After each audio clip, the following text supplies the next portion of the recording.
আমরা আমাদের শহীদ ভাইদের স্মরণে 1 মিনিট নীরবতা পালন করব। আমরা তাদের জন্য দোয়া করব, প্রার্থনা করব, তাদেরকে স্মরণ করব।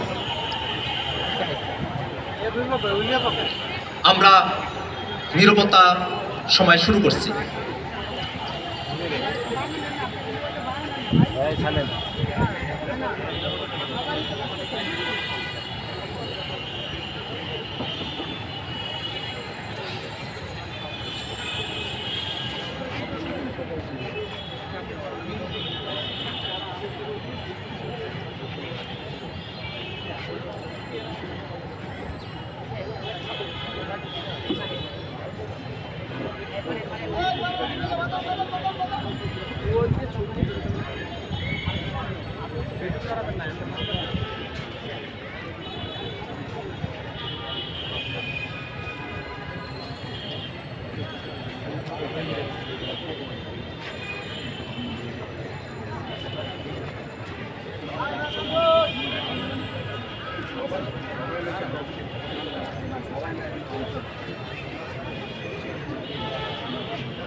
ধন্যবাদ সকলকে।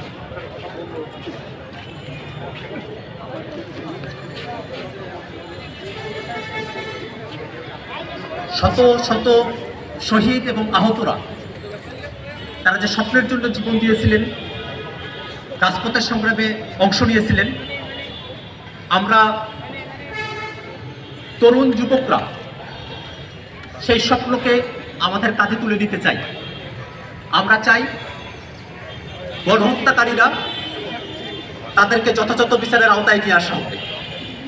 আমরা চাই বাংলাদেশকে, এ রাষ্ট্রকে পুনর্গঠন করতে। আমরা চাই জনস্বার্থের পক্ষে নীতি নির্ধারণ করতে। আমাদের আজকের এই আত্মপ্রকাশ অনুষ্ঠানে আমাদের শহীদ পরিবারের পক্ষে অনেকেই এখানে উপস্থিত হয়েছেন। এই মুহূর্তে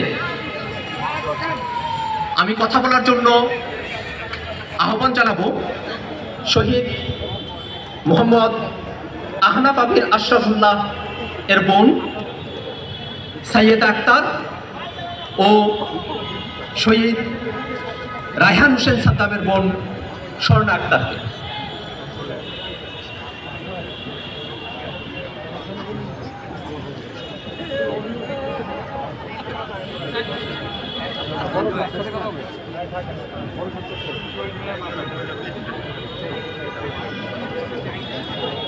বক্তব্য পেশ করছেন শহীদ রায়হান হোসেন সাদ্দামের বোন স্বর্ণা আক্তার।